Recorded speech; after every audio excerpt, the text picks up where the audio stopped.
Hey, this is Amanda Elo'esh, and I'm here with this week's Goddess Inspiration for having more magic and more fun in your life without the dogma and without the religion, all the magic.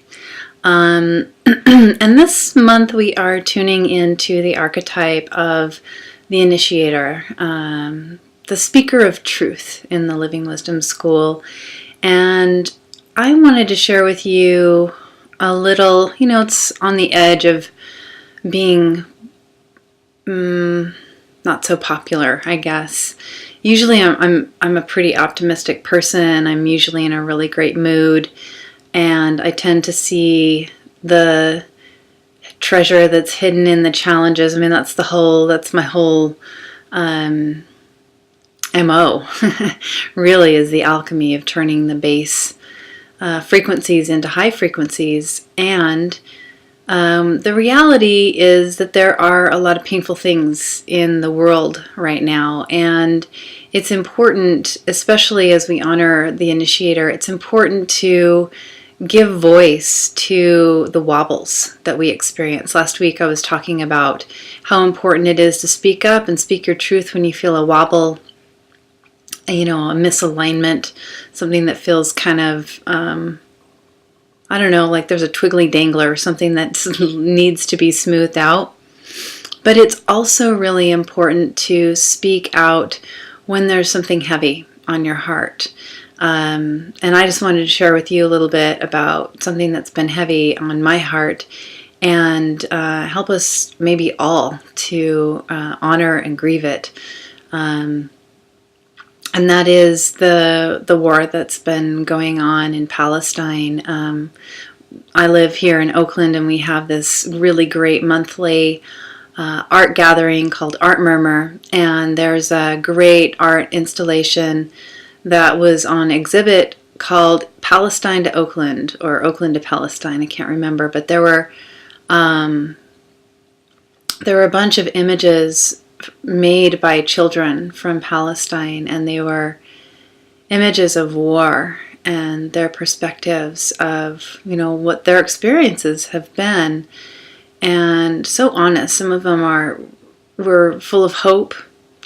A lot of them were full of violence, and it was really troubling. I've been crying already a lot today. It's probably out of my system for the moment, but it's been troubling in my heart, and I am not exactly sure how to respond, because it's not helpful to walk around heavy and negative. It really doesn't help anybody to be like that, and yet there's something that seems kind of crazy about going around and doing my business,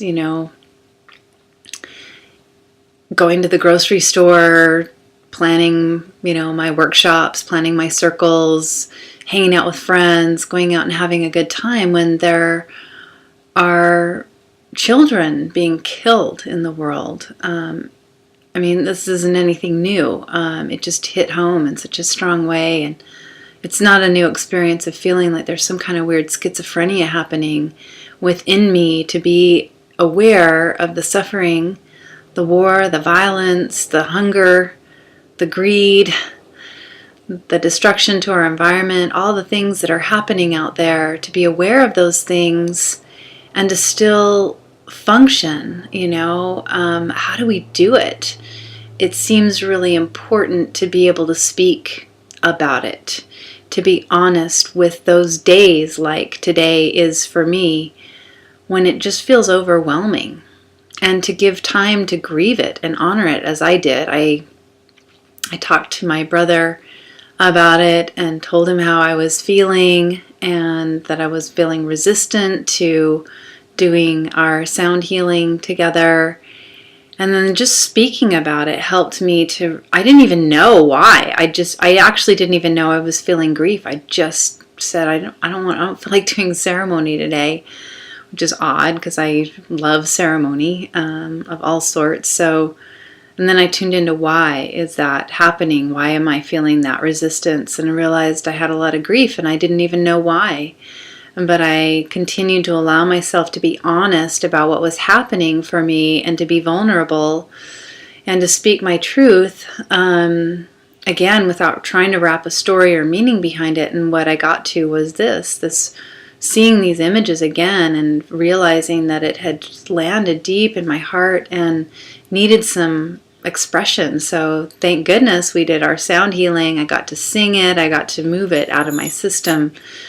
But I just wanted to put it out there. There's not really even an answer or any particular advice I'm offering, just an acknowledgement that it is important and it's possible to be a kind, loving, happy, optimistic person and to allow in the reality of the grief because of awareness about what's happening out there in the world. What do we do with it? I think mostly acknowledging it, not trying to hide it away, not trying to deny it, not trying to minimize it, but to let it happen. And my prayer for myself in our ceremony, our sound healing ceremony today, and my prayer, continual prayer right now, is that whatever grief comes to me, may I be guided by Spirit to turn it into something beautiful and helpful in the world. Because there certainly is a pretty endless supply of things to be grieving about right now.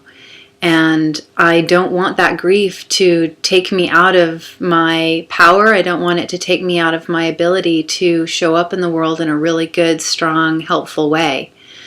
And to recognize that that is almost an impossible task that we all bear, and I'm up to seeing if I can do it and asking for help. I don't know what the answer is, but I wanted to just share my raw, not knowing, vulnerable truth with you today, and give you the opportunity, if you've been aware of all of the tragedies out there in the world, doesn't matter what side of the political spectrum you fall on.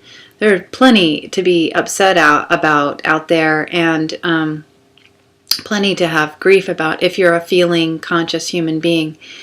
And I just want to give you permission to feel it and to speak it and to be raw and vulnerable with it and let it have its movement. Speaking our truth that way can be really, really healing. I know that for me, accessing those feelings and crying it out and turning it into music was really helpful.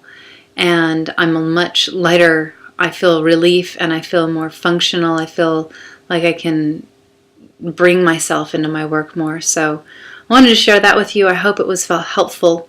And until next week, may your raw, vulnerable truth be expressed, and may the source be with you.